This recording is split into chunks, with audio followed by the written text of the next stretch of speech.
నయీం కుటుంబ సభ్యులపై non bailable వారెంట్లు జారీ చేయాలని స్పెషల్ కోర్టును కోరింది ఈడీ. అక్రమంగా బెదిరించి ఇతరుల నుంచి లాక్కున్న భూములు కుటుంబ సభ్యుల పేర్ల మీద రిజిస్ట్రేషన్ చేయించారంటూ ఆరోపించారు. దీనిపై గతంలోనే పలు కేసులు నమోదయ్యాయి. ఎన్నిసార్లు సమన్లు ఇచ్చినా నయీం కుటుంబ సభ్యులు స్పందించడం లేదని ఈడీ ఫిర్యాదు చేసింది. దీంతో నయీం కుటుంబ సభ్యులకు ఎన్బిడబ్ల్యూ జారీ చేయాలని స్పెషల్ కోర్టును కోరింది ఈడీ. నయీం లోబర్చుకున్న 35 ఆస్తులు జప్తుకు చర్యలు చేపట్టారు ఈడీ అధికారులు. నయీం కుటుంబ సభ్యులపై నాన్ బెయిలబుల్ వారెంట్లు జారీ చేయాలని స్పెషల్ కోర్టును కోరింది ఈడీ.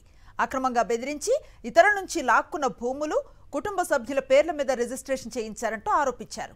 దీనిపై గతంలోనే పలు కేసులు నమోదయ్యాయి. ఎన్నిసార్లు సమన్లు ఇచ్చినా నయీం కుటుంబ సభ్యులు స్పందించడం లేదని ఈడీ ఫిర్యాదు చేసింది. దీంతో నయీం కుటుంబ సభ్యులకు ఎన్బిడబ్ల్యూ జారీ చేయాలని స్పెషల్ కోర్టును కోరింది ఈడీ. నయీం లోబర్చుకున్న 35 ఆస్తులు జప్తుకు చర్యలు చేపట్టారు ఈడీ అధికారులు.